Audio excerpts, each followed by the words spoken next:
Good morning, everyone. This is Jervang with Tomorrow Monk again, and welcome to another talk show of mine.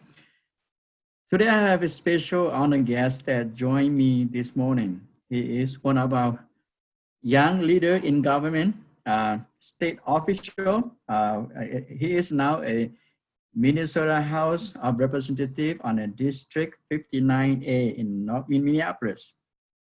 And it's an honor to have you join me this morning. Uh, Mr. Foley, welcome to our Tomorrow Monk talk show. Thank you, Jer, for having me on the Tomorrow Monk talk show. I'm really excited to be on here and excited to share some of my perspective as a Hmong elected official. Okay. Well, I'd just like to a brief story about your family background. When did your parents came to America? So for me, I was actually born in a refugee camp in Thailand. We were some of the later families who come to the United States. We first got to the U.S. in 1992. And then, so I was less than a year old. We landed in the East Coast in Boston, Massachusetts. And then in 1993, that's when my family moved here to Minnesota to join the rest of my family. Mm-hmm. So what year you moved to Minnesota? Your parents moved to Minnesota? So we came to Minnesota in 1993. So you didn't have much memory at all about Boston, Massachusetts. Not a lot of memories about Boston or being born in the camps. Okay, so your family just moved right to Minnesota here and been here ever since, or you moved to any other place beside just Boston? Nope. So ever since we came here from Boston, we've been in Minnesota since '93, and so I grew up here in the district that I represent in North Minneapolis, and haven't really moved anywhere since, other than to leave for college. But my college was probably just an hour away from Minneapolis. Mm-hmm. So we could say you are a refugee baby then. Yes. when I look at your birth date, I say, what is he born in the United States, 91? And a chance are, I would say, most likely 99%, I would say you were born over here. But I'm glad to hear that you are a refugee baby. Okay. Yeah. So yeah, we just had to put it out there that I cannot run for president because I wasn't born here. I was born in the camps. Oh. Okay. Yeah, that case it will stop you become president of the United States, huh? Anyway,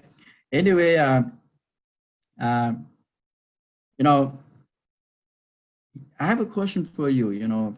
At such young ages like you, when you were start running for government office when you were 27, am I correct? So I actually ran when I was 25, and then I turned 26 when I first got into office. Okay. So a little bit about your educational background, and what intrigued you to get into politics? So for me, I'll be honest with you. Growing up, I did not want to become involved in politics. What I wanted to do was to be involved in public service in the sense that being born overseas and coming to the United States, my family, we did not have a lot, very poor family. And so I thought that the best way for me to give back to my community was to work in government. So that's what I wanted to do. And then when I went into college, I actually wanted to go work overseas to help, political refugees like a lot of the Hmong people that we have here and other, political refugees from throughout the world. And then it was only after getting my undergraduate degree where I learned that, politics here in the United States, it's about people who's at the table and who's involved. And we have a political system that, doesn't really make it easy for a lot of people, new Americans like us to be involved. And so that's where I, started getting some interest in electoral politics. And then after graduating from college with my BA and my bachelor's, I came back to Minneapolis and I was looking for a job. And so I actually helped out one of our fellow Hmong candidates run for city council, Blong Ying from Minneapolis City Council. And that was a successful run.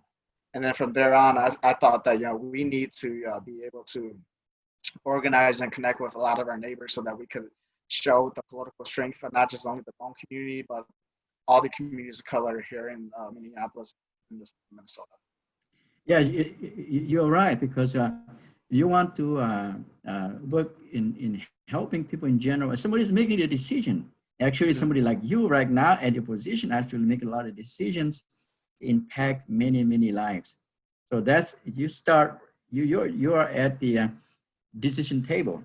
Mhm. No, we are. So, before I got to my position, I actually worked over at the St. Paul State Capitol as a staffer. And a lot of the people that came over, to come and testify on bills, or people who were at the table making the decision, like you said, they weren't like, they were not Hmong, they were not people of color, and that did not represent the community in the state that we live in. And so that was one of the driving motivation for me to get there. And fortunately, to this day, I'm one of 6 Hmong individual at the state level where we have a say with regards to the state budget in the state of Minnesota. It's about $50 billion. And when you think about that, that's a lot of money that's going to impact a lot of people that we need to make sure that they are represented at the table. Yes, because again, I as you were talking, I just something clicked my mind saying, wait a minute, who at this as a stage of his library, he should just going partying, having fun, Oh no, get a, that's yeah. that So that that's that was the most other people would do. I just buy a nice car, and not even think about marriage yet. And it's just having fun, party. I say, where do we go this week? Well, of course, with the pandemic here, most people will not do that. But before, you know, you would do things that most of your friends, I assume, will not choose the route. And what did they say to you? They say, fool, you missed a lot of fun, or what? Did they say anything to you like something like that? so not necessarily. I think a lot of my friends and colleagues are very supportive, and I would Mhm. say that for me, getting involved at such an early age was because of my upbringing. Like I mentioned before, we first got to the United States. Uh, Me and my siblings, even though we were really young kids, we were the one that was actually translating materials for my parents. We were the Hmm. one that were taking them to social services to interpret for them, to the hospitals, to the clinics. And I feel like I grew up very early at a young age, and it is a saying that my parents said that once we came to the United States, my parents are the child, and we as their children becomes the parents and the adults. And so that's something that I think really factor into why I got involved so early, was that there was a lot more responsibility for me and my siblings at a very young age, and I feel like I wanted to embrace that and see what I can do to help serve my community in the state of Minnesota. How much your parents influence you into getting into a public office? Oh, they they have a lot of influence. So for Mm. me as a little kid, I wanted to be in public service because even for my dad, even though he did not have any formal education, my dad is the clan leader for our family. And whatever dispute or whatever mediations that's needed, a lot of my family members came to him. And I saw at an early age that you do not need to have a formal education. I think that will help you, but there's different ways for you to lead your community. And that was the example that my dad and my parents set for me. And so that's why at an early age, I knew that I wanted to get in public service to help people, because that's what I saw growing up. That's what I wanted to continue to do. Speaking of that, in the Hmong community, okay, and just Hmong community, who is your role model that you oh, when you grow up, you say, well, I want to be like that person. Do you have anybody in mind? I don't really have any body in mind other than just my parents growing up, and then Mm. as we saw some of our political leaders, Senator Moa, she got elected in the early 2000s in Minnesota, and then just some of our Hmong elected officials. And so I thought that that was very admirable for all of them to run for our community, not just the Hmong community, but the larger and broader community. And so that was something that I aspired to. It is kind of like the saying where when you see someone in that position and you can see yourself in there. And so just want to say thank you to those Hmong pioneers that actually ran for office, like Yua Lee that run for. I think she was like the first elected here in the state of Minnesota, and maybe Yeah, even the school in the board nation member. as school board member. Yep. Yes. And so just seeing all of those, and seeing a lot of our Hmong brothers and sisters being able to run and win, that not one particular one, but just seeing a community succeed in that, was a motivation behind me running for office too. Well, my next question for you is this. When you first newly elected, what's the most challenges for you? As a newcomer, being Asian, being Hmong too, being a minority of the minority, what's are some of those challenges for you? So, even though I'm serving my fourth year right now and running for my third term for re-election this November, I think that one hard thing is that not a lot of us are in government, or not a lot of us have been involved in a position like mine. And so oftentimes, when you reflect back at what the capital, you think once or twice about the action that you're going to do. Where a lot of my colleagues, my white colleagues, they could just do it and don't have to worry about the consequences of their actions. But for us, know that even though fear or not, the decision that and the actions that we take may be taken and construed as the action of a whole community. And I really hope that that's not the case, and that every individual's, my action over at the state of Minnesota should not reflect on just the Hmong community, the Asian community, the communities of color here, but myself as elected official. And so oftentimes, I just have to, step back and wait and, question myself or questions my action. But do know that, I have a lot of support from the community. And so the actions that I'm taking over there is for the community. And so that's just something that I'm still working on, but slowly is, getting more comfortable with being over at the state house as I learn about the processes that we have in place. Yeah. So you say you are, when you are running your campaign, you get a lot of support from the community. Do you face any negative criticism, any critiques from the community when you first run your campaign, or majority of them just say, well, we need a new phase, we need a different politician, a different person to shape the communities. What their uh, how what their acceptance on you being a newcomer into the community.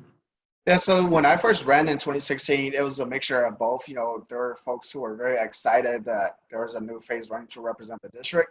And then there were some that it feels like, we need to really let the former member, serve there until his decision to retire. And I can respect that too. But at the end of the day, it is the will of the people here in the district. And so that's why when we went through the political endorsement process to get the endorsement from my political party, I actually lost that. Oh, I decided that, 300 people is not representative of all the people in this district. And so that's why we ran in the primary against the party endorsed candidate, and we actually won by 10 points, And so I think that's a reflection that, even though the political party may want a particular person, below the people is that they want to go with somebody else. And so, I think that's why I'm such a big proponent that regardless, even till this today, if people want to run against me, I welcome the opportunity, because at the end of the day, that's a reflection of the work that I'm doing and the reflection of the work that they're doing as a candidate, and just getting out there to talk to people to see who is the best to represent them over at the state capitol. I'm sure you have done many good deeds, help many programs in your district. Otherwise, you will not be get reelected. as Thank as you being for a that. state officer, that you have term that you have to show that you have accomplished what you have promised. Of course, being the short term that you're doing a lot of things. There are things you have to brush aside until next term or next time. Mm-hmm. Being so young in politics, or being an elected official, what are your some advices for today's younger generation? How do they prepare their future if they want to be in politics or in other field? What Mm-hmm. some advice you would give to them? So I think one big advice that I will give to our young people today is that, just really pursue what you're passionate around, whether that's in politics, whether that's in education, or, whether that's in your job or any kind of activities.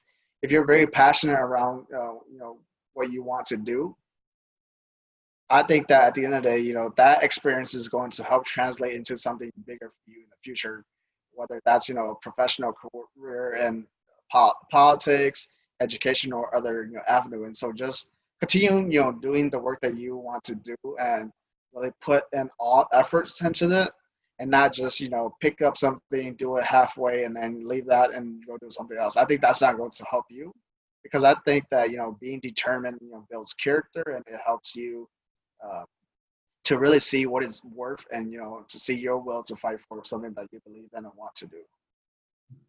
Well, I'm glad, I'm glad that you will take the initiative, take the pioneer, even though we have a few before you. At such young age like you, my children are your age. And, of course, they will watch you and me talking in here, and hopefully you will inspire them to into a change or to improve their life as well. Um, the last part before we finish today here, what's your future plan? What's your future plan So, in politics or in I think that that's a question that I get a lot, and I can say that I don't know if other elected seats it's in the future or not. But what I do know is that I want to remain in public service and to really help out my community, my state, and the country. And so whether that's to continue on and elected service in my current position and other position or whatnot, those are still up in the air. But I still want to be in public service to help out the community in any way that I can. Okay. Uh, First of all, I just want to thank you for your time. A few minutes talking to me, so our today's generation can at least learn something from you. I know none of us perfect. We do as we go. We learn as we make mistakes. But I'm glad that the younger generation, just like you, will continue pioneer in a public office or in private sector, and because we need both sectors to have a better future. Without private sector, without public sector, we don't have strong economy, strong community. Do you have any last words? Any last words you want to give out to my audience today? Jared, just to close it off, I just want to say thank you and to Tomorrow Moment for having me on. And, I'm really excited that, we're having this opportunity to broadcast this, nationwide so that people of all, ages, can see this. And, to the young people, just continue doing what you're passionate around. And whether, it's hard or not, just know that at the end it's going to be worth it and just put in the investment now. And you will be surprised to see what's going to happen for you in the next few years. And so I just want to say thank you for that. Okay. Thank you for coming out, talking to me today. I look forward for our future talks as this HMONG develop in the future. We look forward to hear from you again. Thank you and have a nice day. Thank you.